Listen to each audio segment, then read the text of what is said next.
Hello, everybody, and welcome to another Top 10 edition of Magic Mics, proudly sponsored by our Patreon supporters and CoolStuffInc.com, where you can find cool stuff in stock every day, and our co-sponsor, CardHoarder.com, offering the best inventory prices and delivery of cards for Magic Online. I am Evan Irwin, and we get started each week by saying hello to my two co-hosts, Aaron Campbell. We're back again. We are. There was some sickness, but we're almost over it. Ruben Bressler. Hi, I'm almost in the right mind space to actually do entertaining things for you people. We got to get back. A lot of talk about mind space and headspace in the pre-show. So. True. Yes, there certainly is, and I was accidentally making noises. All right, fantastic. Buzzing. I'm professional podcast. Hashtag professional. Good. Which we have. We also begin with our choice of the top comment from last week in a segment we call Honorable Mention, where Ruben will tell us who was the most luxuriant and letting us know what card we did not choose as one of our top 10 Hall of Famers. Ruben? So we've had a long time to decide who had the most luxuriant comment of which Hall of Famer we snubbed from our top 10 all-time list. And I decided to go with Do770 from YouTube, who writes, I was surprised to not see Bob Marr Jr. on any of their lists.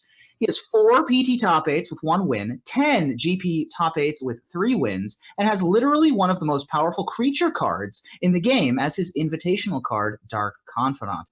He's known as the Great One for a reason, which is that he achieves greatness at any cost. And that's true. I got to meet the man many times. He is super smart, super cool dude. He runs a game distributor at this point.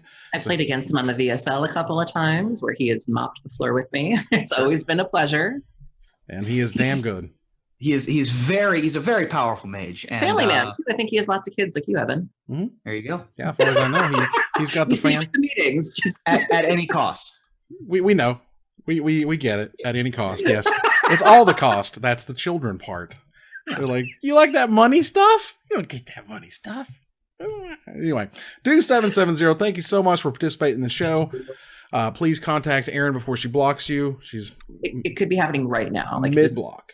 There we go. Just catch her. I'm telling you, when I get that Google wired, you all are done. And thanks, obviously, to CoolStuffInc.com for sponsoring the giveaway, which is great.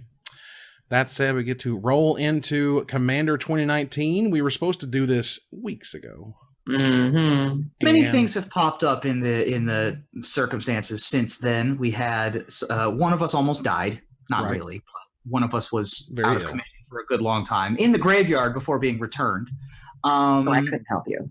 Right, there you go. We had some other delay the week before. Your house was trying to be sold, and right. You couldn't. My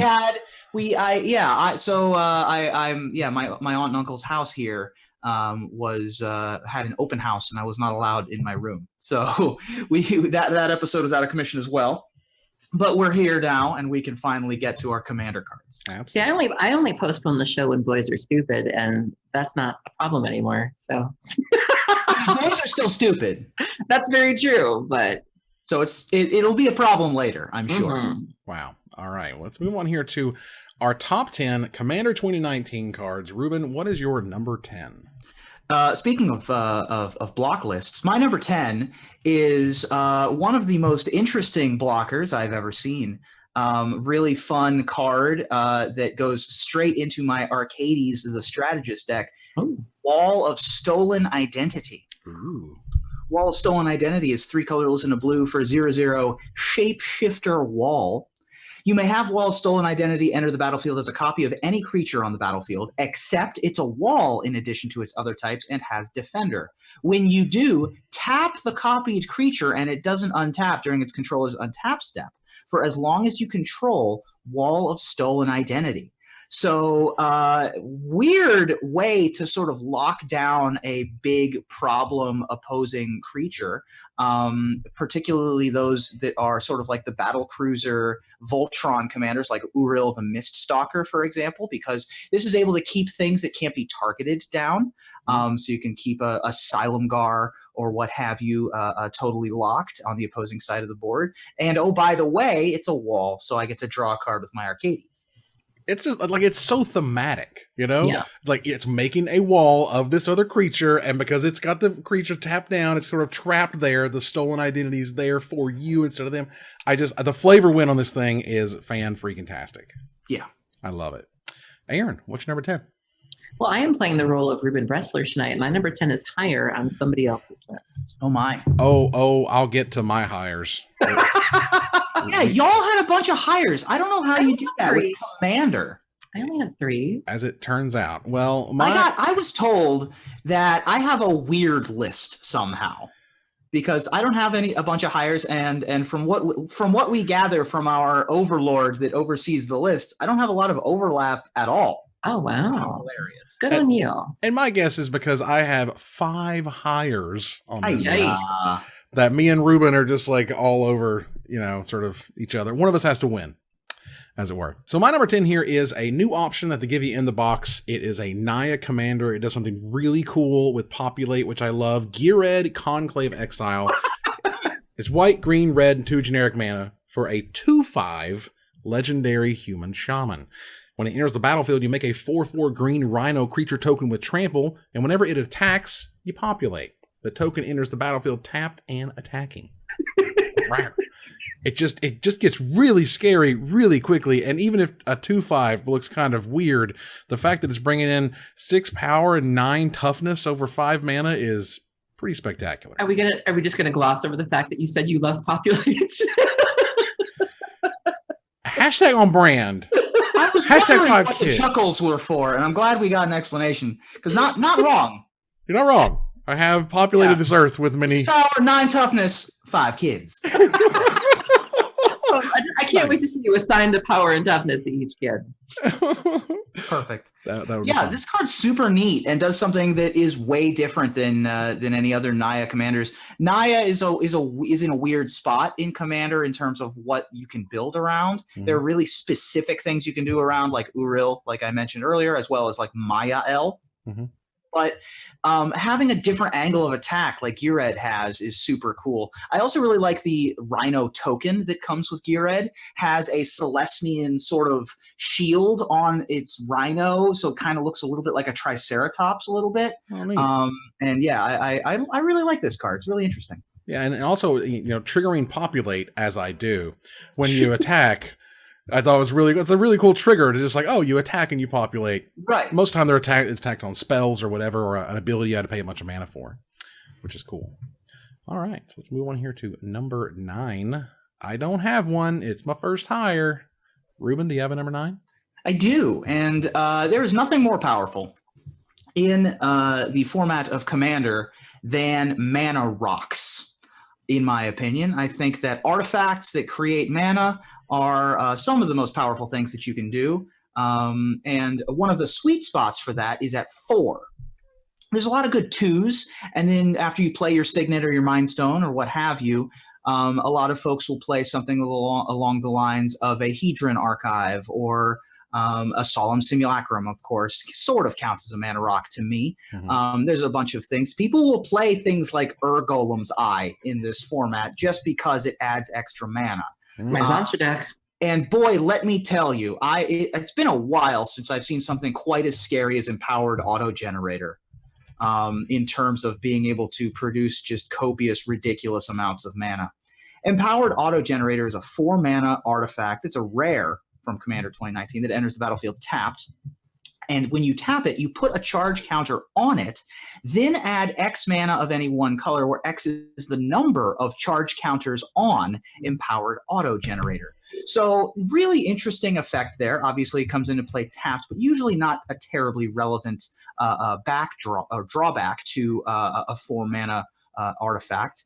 And it's able to, ramp you from 4 to 7 quickly, but it can also get crazy as the game goes on, not to mention things like Voltaic Key being able to take better advantage of it. This card is very scary. Proliferate also loves this kind of card. Like this card with any sort of, there's the new key that they had, there's the old Voltaic Key, and there's the Manifold Key. And you could just go completely insane. This card's already like $6 because it just gets insane. Not surprised why. Yeah. Wow. I mean, you can build a whole sort of loop with a card like this. I mean, goodness. That card is sweet. Aaron, what's your number 9? My number 9 is going to slot in very nicely with my Hapatra deck. So Hapatra is one of the earliest commanders that I built. And she started to play the same way a lot. And so I kind of took her apart because she was getting kind of linear. And I knew that I wanted to revisit the deck somehow, but I didn't know how I wanted to do that. Cut to a couple of weeks ago, my friends over at Commander's Quarters, who, if you're not watching them do it because they are brilliant, did their take on Hapatra, and I loved everything they were doing. So I basically gutted my existing deck and replaced a lot of the cards with their cards, and now my Hapatra deck is running really well, and I'm really excited to play the deck again, and this card is absolutely going to have a home there. My number 9 is Idol of Oblivion. So Idol of Oblivion, try saying that 3 times fast. Idol of Oblivion is 2 colorless. It's an artifact. You tap it and draw a card. Activate this ability only if you created a token this turn. And you can pay 8 colorless and tap it and sacrifice it to make a 10/10 colorless Eldrazi creature token. So in a deck like Hapatra, I am making elves. I am making worms. I am making insects. I am making any, snakes. I am making tokens like you wouldn't believe. And this is card advantage for somebody like me. In a green-black deck, I don't have really draw spells per se. I do have things like I can put in a Phyrexian Arena or something like that, but that's not really my goal. Like I'm meant to play a creature deck. And so this is something that can just sort of slide in there nicely and also just make a creature if I needed to. It can trigger off of if you had 2 of these, for example, you could, get your Eldrazi, tap it and draw. If you had to, we've mentioned the artifacts that untap things, you could do dumb things with that too if you're making lots of tokens. This was something that I knew I wanted to play with right away. Yeah, really cool card. I like it. Can go in any creature or any token strategy because it's colorless. It's super cheap, and most importantly, it does not cost mana to activate once it's in play. Yeah. So even as someone who's played a number of decks like Italy, that I'm looking for a lot of colorless ways to draw cards regularly. This is another one on the list of repeatable card draw. I really like Idol of Oblivion a lot. Yeah, this card's sweet. And also, late game, you're like, I guess I'll just pay 10 and get a 10/10. Right. Rip the, okay, sure, fine, whatever. You can just, when everything's sort of out of luck, I got a 10/10 coming. So that's cool too. I know this also, this is part of like a cycle or something around the Eldrazi Titans and how there's different, there's this shrine to the Eldrazi Titans, and this is one of them. Sure. There's a little bit of Eldrazi Titan flavor. Obviously, the 10/10 token is from the Desolation Twin back in the day. And, there's sort of the flavor of the thing waking up and returning from the slumber here with the idol. Yeah, it's really sweet. All right. Let's move on here to number 8. Aaron, what's your number 8? So this set has been terrifying in that they've tried so many new things and they've pushed the power level and they're breaking the rules in terms of what colors can do and what creatures can do and zones can do. And it's made this set really, really interesting. And, we're going to see that with my number 10 when it eventually comes up. But we're actually seeing that with my number 8 as well. The idea that you can kind of play with your commander a little bit. And when you think of your commander, you really think of it kind of only going one place, to the command zone. If it dies, command zone, exile, command zone. It's rare that you get to put it back in your hand. And more specifically, it's rare that you can control being able to put it back in your hand. My number 8 is Sanctum of Eternity. So Sanctum of Eternity is a land. It taps for a colorless, which is fine, a wingding. Or you can pay 2 colorless and tap it to return target commander you own from the battlefield to your hand. Activate this ability only during your turn. If you're playing any sort of commander with an ETB ability like Lavinia, Marchesa, just whoop, I'm the monarch. Right. If somebody steals the monarch from you, you just get it back. Like being able to replenish that ETB ability, being able to shake off, -1/-1 counters or negative enchantments. This is really, really powerful. It's currently going for $12 right now. And also, when you return it back to your hand, you don't pay the commander tax on that. You are paying the normal price of that. So if you did happen to pay $9, it doesn't wipe it permanently, but you can bounce it back to your hand and just pay $4. And so that's really, really cool, or pay $3 or whatever. I really, really love the space of this card, and just kind of something where it's like, there were a lot of cards in this set where I was like, did they just this was one of them where I was like, wow. Wait, so because I don't play a lot of commander, if you bring it back to your hand, you can then play it for its normal cost? Yep. Yeah, you don't pay the commander tax if it came from your hand. Interesting. Now, also, if it goes from play to your hand, you could choose to put it in the command zone if you wanted to. Correct. You could. You could. Whenever it changes zones, yes. But that would increase the commander tax, though, right? Yeah. Okay. So you wouldn't want to do that generally unless there's some. Yeah. And then there'd be really no reason for you unless you're worried about discard. But most people will take the chance of like, sweet. And so, yeah, just having an ATB that you could loop like that is right. Boom. This is a really great. Sorry, I apologize. No, you're fine. I was just emphasizing how busted it can be. Yeah, it's a really great way to get around some of the better ways to lock out commanders. Effects like Lignify, Wall of Stolen Identity, Imprisoned in the Moon, because it says to return target commander that you own. Well, it has to be done during your turn. Yeah, only during your turn still. But it's only cares if it's your commander. It doesn't matter if you've been turned into a 0/4 tree folk or turned into a land or whatever. So Sanctum of Eternity is able to do that. Oh, by the way, it goes infinite with Sakama if you happen to be playing as because of course it does. Because of course it does. Yeah. Wow. All right. Ruben, what's your number 8? My number 8, this might be the weird one that we were talking about because I don't know if I've ever seen a weirder Magic card than Gift of Doom. It's the weirdest card I think I've ever seen. So 4 colorless and a black, it gets you an enchantment aura rare. This one is from the Faceless Menace deck, the Morph deck, because it has Morph. Yes. This is an aura with Morph is what this card is. Enchanted creature has Death Touch and Indestructible. Mm-hmm.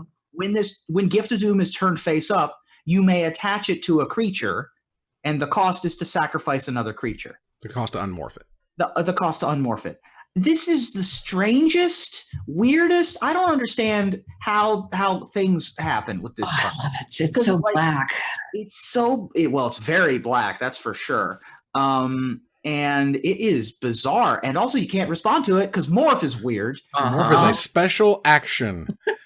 Boy, is this a weird one. Like, even if they're Krosan gripping your artifact creature, you can sacrifice a creature and put this thing on that artifact creature and it will not die. And I love that. I know it's stupid and weird and corner case and blah, blah, blah, but I love when stuff like that happens. And, you know the way the stack works. What a strange card. Also, boop. Mm-hmm. The art boops you. It boops you. Just one individual boopage. Mm-hmm. Yep. And it's great. Like, Gift of Doom is awesome. Card's sweet. All right, let's move on here to number 7. Oh my goodness, I have one. Work. I am very excited. This card, I was honestly expecting to be higher up, maybe on your all's lists, honestly. And maybe I just have like a thing for the Naya cards because I like Naya in general, which I thought was great. But for me, because you like to populate. I like to populate, as it turns out. Which also plays thematically in, making eggs, as it were, Oh, sure. nesting them with the Nest Tender.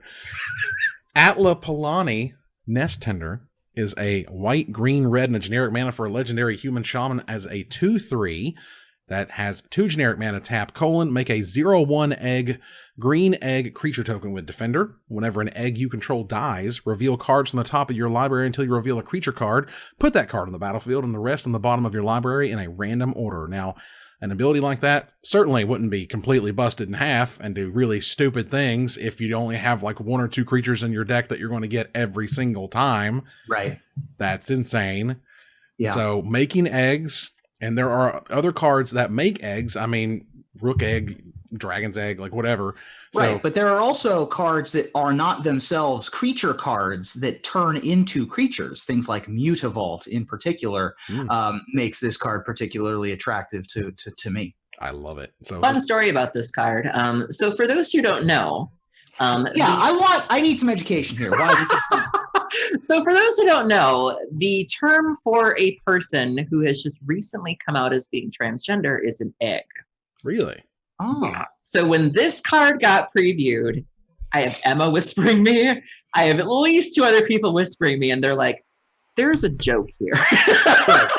And we couldn't figure it out. We couldn't piece it together. And finally, we all just posted the card and we're like, here, those who get it will get it. And then the people that got the joke were like, oh my God. And then the people that didn't were like, what? It's just an egg. And it's like, it's like the greatest inside joke of all time. I mean, who is the Nest Tender, right, of your group? We've all been the Nest Tender.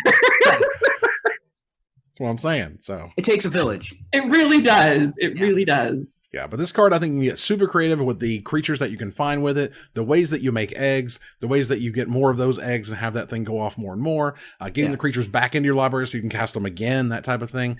Super cool, super sweet, and I would love to build a deck around that card. Yeah. Yeah, right. Ruben, what's your number 7? My number 7 is so Split Second is a bit of a problem child, sort of like Morph is. Split Second at least plays by the rules a little bit, right? But this is man. Sudden Substitution is confusing to me, but very exciting at the same time. Sudden Substitution is 2 colorless blue instant with Split Second. You exchange control of target non-creature spell and target creature. Then the spell's controller may choose new targets for it. Huh. So, yeah. So this is sort of like Perplexing Chimera on a spell, kind of. Yeah, this really messes with things. And the fact that this card exists and is so different from every card like it is really interesting to me, because you have these sort of juxtaposed abilities, or you have Commandeer, or you have things in between those two things. But this is such a particularly in multiplayer when you can mess with other people's stuff, is super interesting. It's like it's like the best control magic ever made, essentially. Yeah, kinda though, well, because you can control magic in a way that gives it to other people at the table in political ways too. Oh, goodness gracious. Because you exchange control of the non-creature spell and target creature. So any creature around, you got to have a spell to target, but any other creature too. And then the spell's, okay, all right. It's a weird card. This is strange. It's very strange. I love it. I mean, it's already like $8.50 or whatever, because it's weird. The Noah Bradley illustration is fantastic. And the political opportunities here seem vast. Yeah. As it were. All right. Aaron, what is your number 7? So my number 7 is weird. That's really the only thing it has going for it. It's weird in its single Golgari colors, which is really all that I asked for.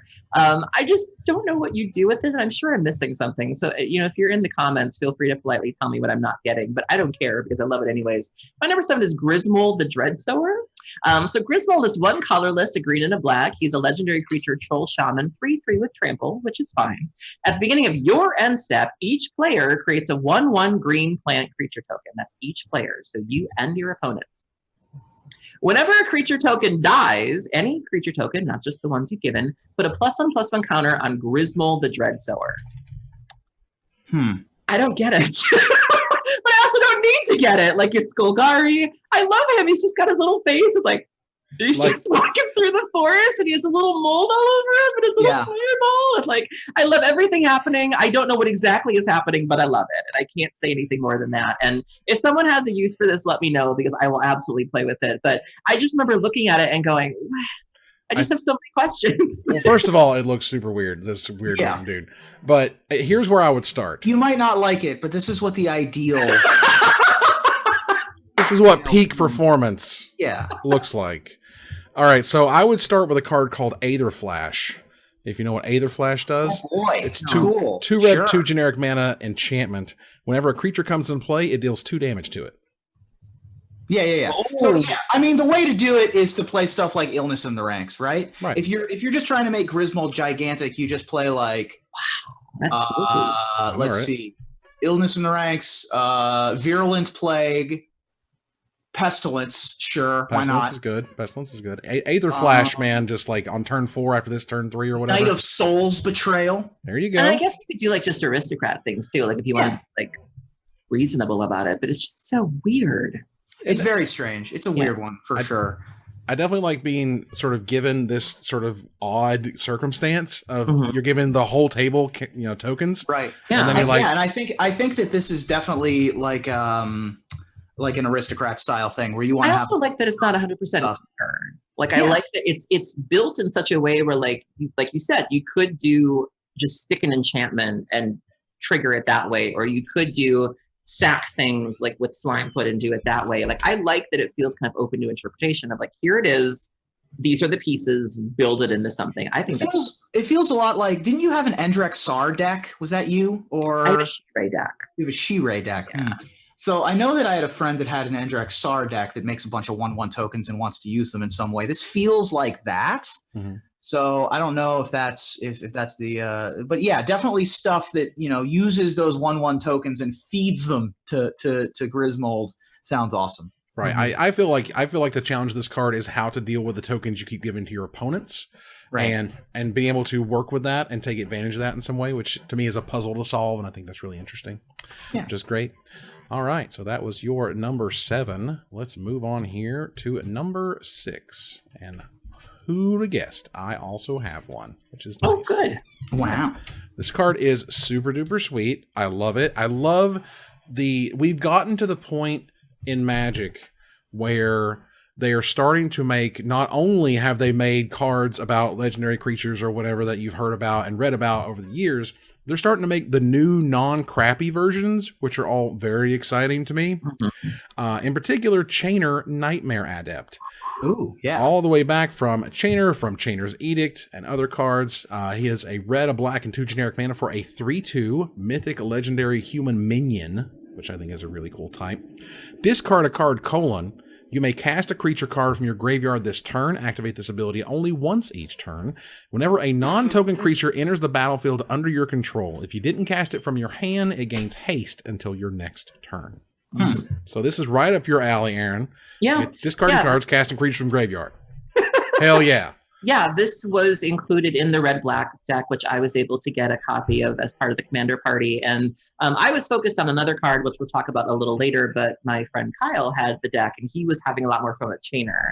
And so you were able to really do some broken things with that. And the nice thing about these decks is you have the face of the deck, but you also have these generals that could very easily be commanders as well. And a lot of people had argued that Chainer is stronger in a lot of ways than the others. And so I look forward to seeing a lot of other decks like this. And you know, it's funny.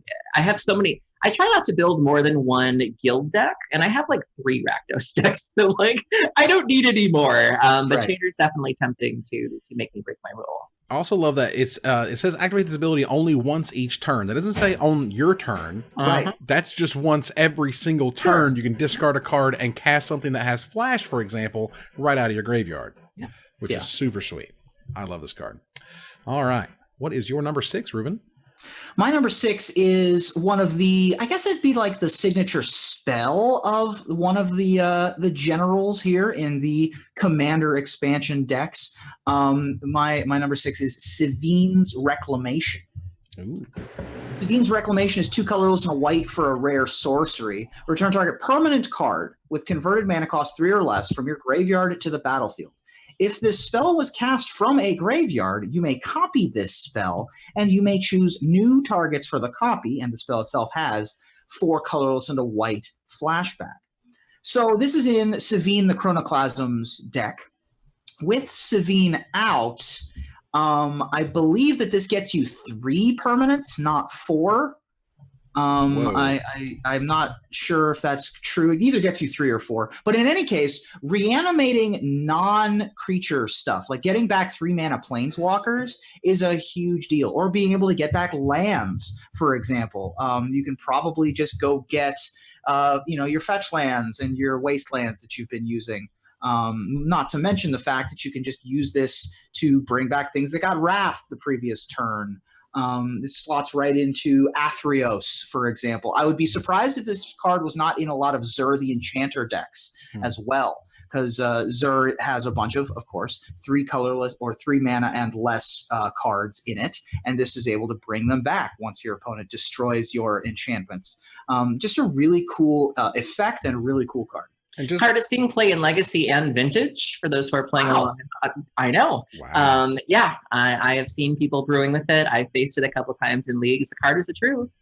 Cool. Wow. Well, for those, in case we don't actually cover it, Savine's ability says that whenever you cast your first instant or sorcery spell from your graveyard each turn, copy that spell. Gotcha. I was just going to mention, because this, if you're flashing this back and the ability is based on it being cast out of the graveyard, then you will get 4 copies of this spell if Savine exists. I watched somebody interesting minus their So their Narset was in the graveyard. Which, Boy. don't get me started on that card. So Narset was in the graveyard. They broke a Black Lotus to be able to flash back the Savina Reclamation. Ooh. And they were able to get Narset and the Lotus back. And it was, that's good, clean living right there. That sounds great. Yeah. I wonder if War of the Spark did anything to older formats. Yeah, right? Weird. It only took Karn how many months to be restricted? 2? Yeah. Is there anything where, like, is there any deck that is better than a deck that has 3 mana planeswalkers available? Well, now they're seeing Baby Teferi in Vintage as well, which is terrifying. So the T3 fairy, as it were. Yes. Yeah. Yes. All right. Aaron, what's your number 6? So my number 6 is a card that is fine if you're playing it fair. Like if you're paying full price for it, it's worth the price. Like you would pay that on any given day. But when you can break it, when you can pay it for its alternate mana cost, it starts to have a lot more use and it becomes really, really fun. And it took me a while to kind of have the aha moment of like, this is what you can do with the card. My number 6 is Archfiend of Spite. So Archfiend of Spite is 5 colorless and 2 black for a 6/6 creature flying demon, which you're fine. You will take that in just about any format. Whenever a source an opponent controls deals damage to Archfiend, that source's controller loses that much life unless they sacrifice that many permanents. Fine, you'll take it. Here's where it starts to get fun. It has a madness cost of 3 colorless and 2 black. Now, madness gets around the normal casting rules. So normally you'd have to cast this on your turn during your main. Oh, yeah. You have a way to pitch this and someone attacks you. You look like you have nothing. So if someone swings in with like a 10/10 Rhino, you look defenseless. But if you can find a way to pitch this, hi. I like it. 6 wall. You need to either take 10 life or you need to sacrifice 10 permanents. I'll lose my demon. I'm fine with that. But you need to pay up. And like when you can basically just flash it in, so good. So Love good. it. And I had a couple turns where like once I knew what it did, I couldn't wait. I was begging people to walk in there like, please hit me. Hit me. Hit me. And then you just whoop. It feels so good. I am so glad these days. I think madness is very easy to understand. The way that they explain it. If you discard it into exile. When you do, cast it for its madness cost or put it into your graveyard. Because back in the day, there was a madness zone. I kid you not. It's tough. And it was weird about when things went from the madness zone, where you could play things from the madness zone. I was just coming back to Magic, and then people were trying to explain it to me. I'm like, this is the stupidest mechanic I've ever heard. I now have like 3 different zones I have to worry about things being in. I love madness. I wish it did more during Return to Innistrad Standard because I love it so much. I love Circular Logic, and I love Basking Rootwalla, and it just feels so good. I think it had its day, as it were. I think it's one of those that I feel like they're afraid of it, so they purposely don't go, but I wish they would. I mean, I don't know how much history we want to repeat. If anything, I would love to see a madness deck that wasn't blue-based, for example. Right. There you go. Okay. I mean, I've discarded enough Fiery Tempers to enough Gathan Raiders that I've had to explain how zones work to people. Yes. Right. It's like, all right, this is I'm declaring my morph cost. The morph cost is to do this. I'm putting it in the madness zone. Mm-hmm. Oh my God, we need a judge. It was ridiculous. I mean, this was like the Champions of Kamigawa, pre-release or whatever, but I was blown away. All right. So, going here to number 5. Move the slide right over. My number 5 is a fun one that I enjoy, even though it doesn't sound very fun, because it does something brand new. It does something that we thought Wizards was not going to do. This was one of the unbreakable rules that for 26 years, they have never directly let black get rid of an enchantment until now. Mire in Misery is a black and a generic mana for an uncommon sorcery. It's really simple. It just says each opponent sacrifices a creature or enchantment. Mm-hmm. And black removing enchantments is I'm serious. This is like a big milestone in Magic that this card now exists and does what it does. And it's not amazing. It's not unbelievably priced. It's not crazy spiky. It's just an awesome effect that black can now do something with enchantments. For sure. This was my number 10, and this was one of the reasons why I love this set. And, I've said it before, I really like when Wizards lets their hair down, and I feel like they only do that in such a way with sort of these supplementary products like the Commanders and the Unstables and things like that. I love that they're giving us this. This is something you have to think about when you're building a Commander deck, is that if you are playing mono black, you've got to bring discs, you've got to bring ratchet bombs, you've got to bring an unstable obelisk. You cannot be caught completely defenseless against an artifact or against an enchantment. And this is a really great thing to splash into those decks, because at worst it's an edict, which you'll take. And then if it happens to be, if you happen to kill all their creatures, which if you're black is not hard for you to do, and you leave them with just an enchantment, well then whoop, you make them get rid of the enchantment. And so the card is brilliant. I love the art on this. The art is great. I love the flavor text. It's just so black from top to bottom. And I love that they're playing with the colors like this. And this is something you could really only see in a Commander set. And I can't wait to see more. Absolutely. Really good with the aristocrats style strategies that we were talking about earlier, either green black or blue black. There's a bunch of enchantress style decks that exist in EDH. Not just Zur, but also your Angus Mackenzie Bant, kind of just like do nothing, play a propaganda, say go kind of decks.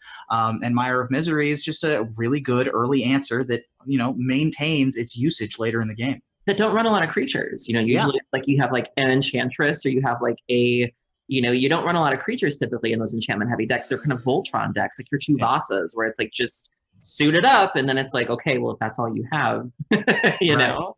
And it hits every single opponent, which is cool because it gives that decision to everybody. So very nice, very nice. Ruben, what's your number 5? It's my only higher on somebody else's list. Fair enough. Aaron, what is your number 5? This was one of the first cards that I remember being previewed from the set and just getting so much hype. And I didn't quite understand it at the time, but now that I've had some time to think about it, I completely get it. I think it's really great. I love the flavor text, that it's a callback to another popular Commander. And again, just sort of playing with spaces and giving players the ability to do things that they normally couldn't do. My number 5 is Leadership Vacuum. So Leadership Vacuum is 2 colorless and a blue. It's an instant. Target player returns each commander they control from the battlefield to the command zone. Draw a card. Instant speed, we talked before about normally you get a choice of like, do you want to put it in the graveyard? Do you want to put it in your hand? No, send it directly to the command zone. Like, that is wording that doesn't often happen, where, everyone talks about the command zone, but we really don't see it in text too much. And so the ability to just sort of bounce something to somebody's hand and you get a cantrip out of it is wild. Does that increase the commander tax? Yep. Yes. Yep. Really? That's awesome. And then Cedrus the Traitor King, which is a very beloved commander, getting flavor text, which is great. And so just, wow. Yeah. That's awesome. Really neat card. Not only does it replace itself, not only is it instant speed, but it also is able to, once again, reset commanders that could be locked down. If someone has, imprisoned your commander in the moon, Your own commander. You're able to leadership vacuum your own commander and get another use out of it. And oh, by the way, it's a cantrip. And you can draw a card. Already $1.50 uncommon for a reason. 100%. Get it. All right. So we're moving here to number 4. I won't see you guys again until number 1. Wow. My 4, my 3, and my 2 are higher. So that's neat. Ruben, what's your number 4? We were talking a little bit about callbacks in terms of characters. We talked a little bit about Chainer. We just talked about Cedrus. One of the big villains of all time in Magic the Gathering is a person named Volrath. And once again, Volrath got themselves a Magic card thanks to Volrath the Shapestealer. 2 colorless black, green, blue gets you a legendary creature shapeshifter that's a 7/5. Ooh. At the beginning of combat on your turn, put a -1/-1 counter on up to 1 target creature. Do I have your attention yet, Aaron? Yep, I'm listening. There you go. Pay a colorless, until your next turn. Volrath the Shapestealer becomes a copy of target creature with a counter on it. That's Except filthy. it's a 7/5 and has this ability. Just any counter. Any counter? What a cool way to word that. What a powerful effect. Obviously, 5 mana for a 7/5 is a huge deal. An upgrade from the 6 mana 6/4 that was in Nemesis, Volrath the Fallen, and being able to steal shapes, being able to become other things. And by the way, immediately getting to put -1/-1 counters on stuff. This was my number 8. As I was expected to run into your list at some point. Volrath, in and of itself, as in the story, and how he used to be Gerard's brother, and then like he was super mad. The whole reason that Volrath is so upset at Gerard is because Gerard wouldn't let him die. Like he was doing this test and he was going to fall or whatever off a cliff, and Gerard saved him, and he was like super pissed because, you know, I can't believe how angry I am at you that you saved my existence. Let me die? Yeah, ridiculous. It sounds like some Evanescence lyrics, but you know, it's a little dark, it's a little deep.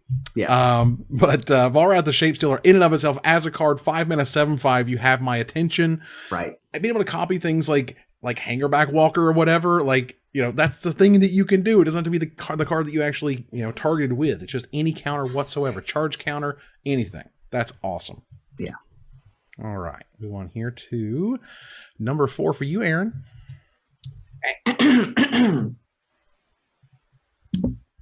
Miss Angie. Mm-hmm. Miss Angie. Miss Angie. My number 4 is Angie Falconwrath.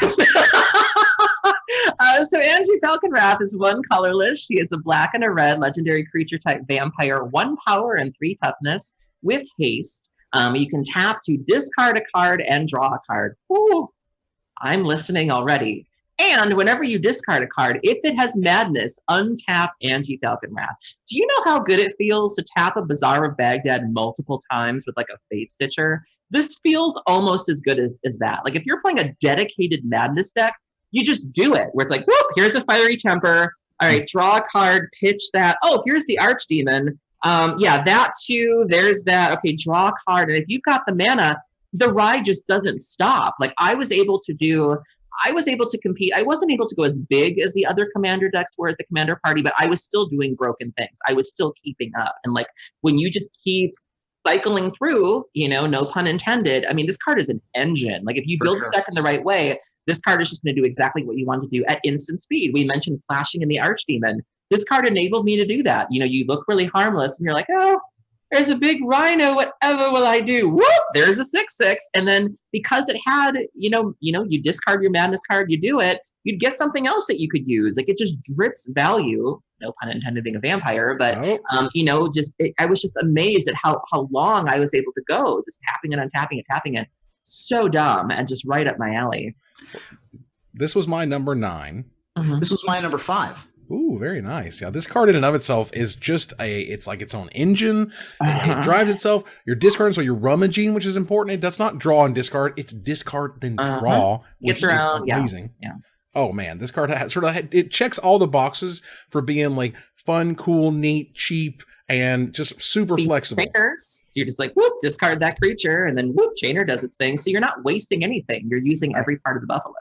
This is the kind of card that I would not be surprised if it accidentally became busted in a constructed format when they accidentally print something in 5 years, right? Like this is the kind of card that, you know, it has haste, it's its own discard outlet, it's its own rummaging engine, and oh, by the way, it has another thing that if they go back to madness, something could be busted with this card for sure. Yeah, they do something where the madness cost is super low for whatever reason on some unbelievable ability, and this card all of a sudden becomes amazing. And we'll see. The perfect type of card to do that. All right, let's move on here to our top 3. Goodness gracious. Ruben, what's number 3? I like the poetry of having a 3 casting cost card at number 3. And this particular 3 casting cost card immediately got people's attention for Legacy, because there's a card called Illusionary Mask that allowed you to sort of like cheat Phyrexian Dreadnoughts into play and some other interesting stuff like that. And this card allows you to do that as well, except that you need to do it from the top of your library because it's Scroll of Fate. Ooh. Scroll of Fate is a 3 colorless mana artifact, and it has 1 ability. Tap, manifest a card in your hand. So manifest means that you can put a card onto the battlefield face down as a 2/2 creature, turn it face up at any time for its mana cost if it's a creature card. And so this goes very well with Phyrexian Dreadnought, of course, as the old Illusionary Mask combo would have you believe. Anytime you have a low-cost high power card that has some sort of enters the battlefield drawback. You're going to be able to do weird tricks with it, and Scroll of Fate is able to do that. Just a really cool effect. You're able to do this at instant speed as well. End of your opponent's turn, manifest a card in your hand. Just a really cool card. Wow, that's a really great combo. It's a Workshop into Scroll of Fate into Tap with the Dreadnought and to drop a Mox, and you got a 12/12 Trampler. Like, that's awesome. Yeah, like, that's the type of stuff that I think makes Vintage super cool. Like, yeah, and for Legacy, of course, it also just is fine. Like, you just play this on turn 3, say go, and then like, what does your opponent do? It's just it's a pretty cool card. That's when a little P comes out, just a little small amount, a little bit of P, and you're like, but did you just okay? Yeah, Aaron, what's your number 3? So I'm actually going to peace out for a little while. My number 3 and my number 2 are both higher, so I'll see you at number 1. So. Oh, my goodness gracious. Well, that means we pop up here to number 2. Ruben, do you have one? I do. Neither of you have a 2? Well, our choices are all over each other, so at this point. Oh, I see. Well, ahead. I do have a number 2. And once again, a little bit of a callback flavor. We got some really nice, 15-year-old characters returning. And this particular one is returning in a way that we aren't exactly familiar with. Came back in a slightly different kind of way. And this one is a little bit scary, a little bit weird, because it's a little bit Phyrexian. In fact, this might be the most Phyrexian card that has ever been printed. It feels like a joke. Yeah, because it's Carrick, son of Yawgmoth. Carrick. Well, it's spelled Carrick, but it is Carrick because the character's name is Carrick. Yes. Right? But is this the same Carrick that was in No Mercy? Yes. Shut up. Was that confirmed? Yeah, this is the one that saved what's her name? In the tower, and that Karn had to go and like Zancha? Yeah. Yeah. Zancha. No. It's the apprentice. The apprentice and the Urza, the one who was messing. The Vorthos are going to be so mad at us. They're going to be so mad. I didn't want to try it. The point is, it's a character from the old story, and it's great, and I love it. Go ahead, keep going. Yeah. So anyway, this is the Phyrexian spelling of the name. You do a little bit of a transliteration back into the traditional English otherwise. But Carrick, son of Yawgmoth, is a legendary creature horror minion. A little bit of a throwback on the creature type with the minion there as well. Whose casting cost is 4 colorless. Phyrexian black, Phyrexian black, Phyrexian black. So you pay a Phyrexian black for either a black mana or 2 life. The 2/2 with lifelink. For each black in a cost, you may pay 2 life rather than pay that mana. Pay 6 for a Necropotence, sure. Yeah, exactly. And when you cast a black spell, put a +1/+1 counter on Carrick. Mm-hmm. So you're able to do things like that. Exactly. You're able to play cards like, Phyrexian Etchings or Necropotence or Phyrexian Obliterator. Phyrexian Obliterator is a great one. Kyrvexed Spite. I'm trying to think of triple black and quad black cards. Not to mention the fact that you just get to reduce the cost of your other stuff. So you get 1 mana Phyrexian Arenas, 1 mana Terrors. Everything in your deck becomes cheaper if you're willing to pay the life for it. Great flavor with this as well, turning everything black into Phyrexian black is just really exciting and really interesting. This was my number 3, and I got to play with this at the commander party, and just having the lightning bolt hit me over and over again. We're like having Carrick out, and then just looking at my hand and being like, oh, I've only got 3 and then doing it, and then like you draw something else and be like, God, I just wish I had that, and I only have 1 I just constantly keep reminding myself that like my costs are basically irrelevant at that point. And Phyrexian mana, obviously one of the most broken mechanics around. Mental Misstep banned in multiple formats, Gitaxian Probe banned in multiple formats.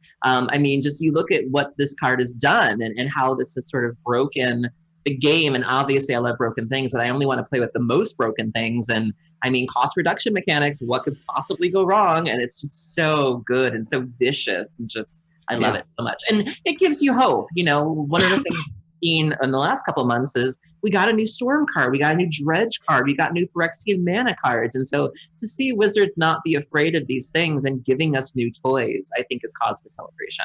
For sure. This was also my number 3, which is great. Keurig in the story essentially was very important. I'm not even going to try to explain it right now because I got sick haze. But the point is, the idea that Phyrexian mana is broken, because it is. The idea that you can play with broken toys in Commander and they can give you one. And this card is just bananas in the way that it ultimately plays out. It makes all of your stuff cheaper. You have a ton of life in Commander to take advantage of it, which is amazing.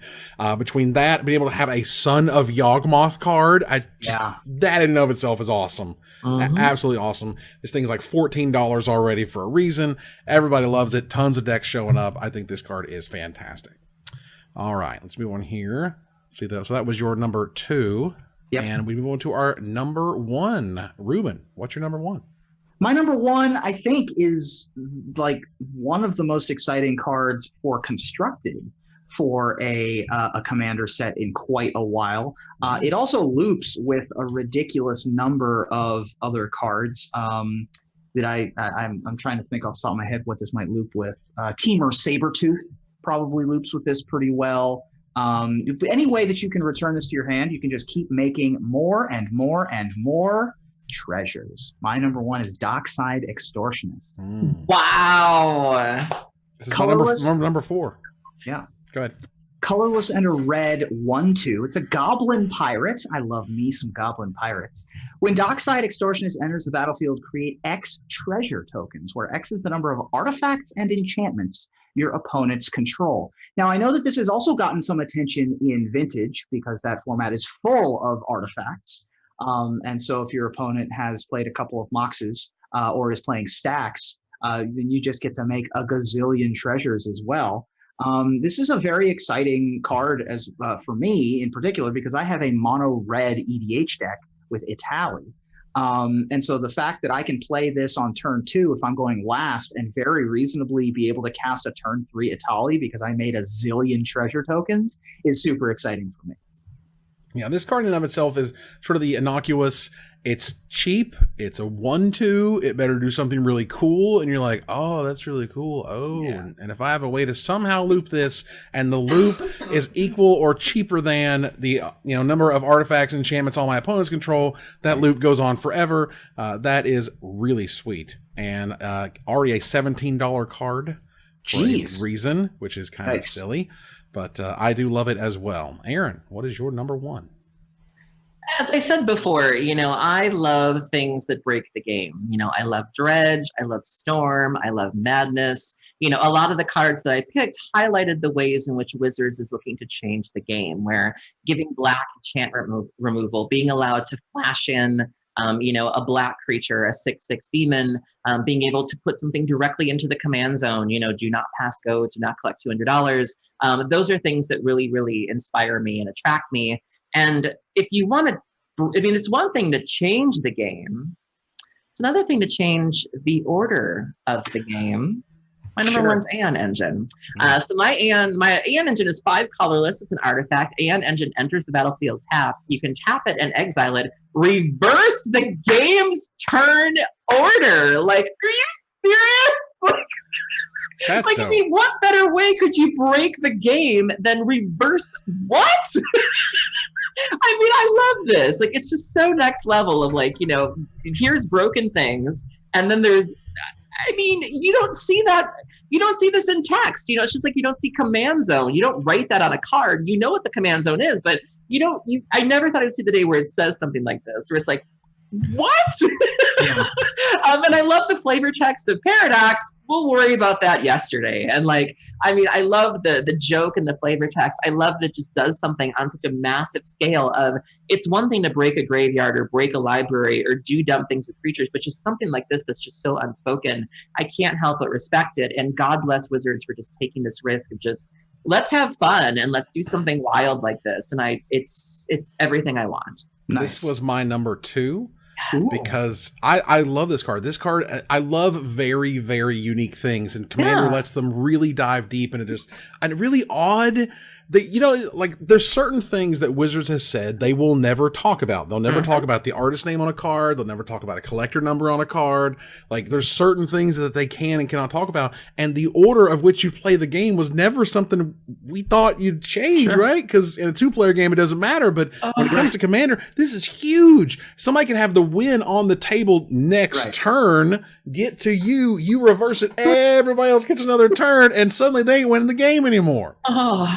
It's amazing. You're the one that's going to win the game. If you need one more turn, bring it back around. Right. This is sort of like a delayed blast time warp. Yeah. Where you can pass it to the person to your left and then click it and then, it's very funny. Right. So it's your turn. Okay. At the, before the end of your turn, we reverse the order. Now it's my turn again. There's like, it's coming and going, right? It's defensive and offensive. So does that mean you get 2 turns? I mean, you don't get 2 turns in a row. Okay. They get the turn and then you reverse the order and then it comes back to you. There's no like between turn zone that you can activate. If it was my turn. Yeah. Oh wait, so you doing it like instantly? How would I maximize this? Well, you can't. Is what I'm saying. You have to let the next player take a turn, and then you can reverse the order, and then it's your turn. So like I would wait for Ruben's turn. So like if the order would go Evan, me, Ruben. Ruben has his turn, and then at his end step, I would activate it and then get my turn again. Oh, that's oof. I know, right? What? It's so good. I think that card is terrific. So by process of elimination, I believe I know what Erin's number 2 is, because her number 2 is my number 1. Wow, you guys were dancing at number 1 and 2 there. I know, right? Actually, we were dancing so close. Her number 3 was my number 3. Her number 1 was mine. I might populate. Wow. Theme of the episode, y'all. Goodness gracious. They made a legendary wall, everybody. Okay? They made a legendary wall. Okay? Pramicon Sky Rampart is Jeskai mana. White, blue, red for a 1/5. It is a legendary wall with flying and defender. And when it enters the battlefield, choose left or right. Each player may attack only the nearest opponent in the chosen direction, and planeswalkers controlled by that opponent. So, let's not, I'm just going to quickly, not going to talk about how it's red, white, and blue, and we're divided into left and right. No. You did, though. But I want to acknowledge it because I think that's silly. A long time ago, it was in development, so total coincidence. I think that's silly. The point is, I have a legendary wall that I can make a legendary wall deck about. Somehow, this thing is like sentient and is like a legend in its time, which is also fantastic. Sprinkle was joking about cosplaying this. Yeah, and you know that she would kill it. You know she would. It looks like a bit of like a face mask, so you could probably do it that way. But a giant one. Yeah, big giant. So number 2. Sorry. No, you're fine. I was just saying, I'm super tickled that we started off with my number 10, which was a wall, and we're ending with y'all's number 1, which is it's true. Yeah, I mean, this had to be up there with Aeon Engine. You know, I tried to pick cards that challenged the game more and more as we got to number 1. You know, sacrificing an enchantment was cute. You know, making an Eldrazi without an Eldrazi was cute. You know, kind of inching, up there until we were really changing the game of, okay, abolishing mana costs, reversing the turn order. Well, this of like, playing this sort of grand melee game of you can only attack and block in a certain direction is fascinating. And I love just finding new ways to literally change the game. Yeah, to really take advantage of the multiplayer nature and the aspect. I think, honestly, there's only one drawback to this card, which is you can't play it in the Arcades deck. Yeah. Oh, yeah. That's unfortunate. Kind of has to be its own thing. Yeah, it's too bad that you can't do that. But we've seen the left or right used before, but certainly not in this hilarious of a way, this unique of a way. And the first time that you can put it on your commander, and sort of really build around this kind of. I mean, you could still build an Arcades deck. Like you could do a lot of the kids will take like a Ramos deck and they have no intention of actually using Ramos, but they want an excuse to play 5 colors. And so, if you can find a way to like get the pieces, you could still do like a wall thing if you wanted to. Right. I mean, I think for me, the brilliance of it again is not like, if your commander is Arcades, it's a dragon as commander. It's like, no, man, it's a wall. Like my commander is a wall, giant magical wall, which is awesome. And with that said, that is our top 10 Commander 2019 cards. You'll see them on the screen now for your review. Take a look at my list, Aaron's list, Ruben's top 10, and we want to hear from you about what card we did not talk about. And we'll select our favorite to win a $50 gift certificate to CoolStuffInc.com. But before we go, I want to thank my co-host. Thank you, Aaron. Thank you for having me, and it feels good to be back. It does. Thank you, Ruben. Thank you. And I will reverse the turn order. Thank you, Aaron. Thank you. Thank you. No, thank you. As we go to our final slide, I want to thank our sponsor, CoolStuffInc.com, our co-sponsor, CardHoarder.com, my co-host, Aaron Campbell and Ruben Bressler, you guys for watching or listening. I hope you support us at patreon.com/magicmics. Follow, like, tweet, favorite, share, subscribe to everything social that tells people we exist. Catch us online at twitch.tv at Magic Mics, on Twitter at Magic Mics Cast, our Magic Mics subreddit, and like the Magic Mics page on Facebook. Talk to us privately at magicmicspodcast@gmail.com. Follow the audio-only podcast at magicmicspodcast.libsyn.com, or find us on iTunes and Spotify. Or join us here next week, same time, same place, for another episode of Magic Mics. Good night, everybody.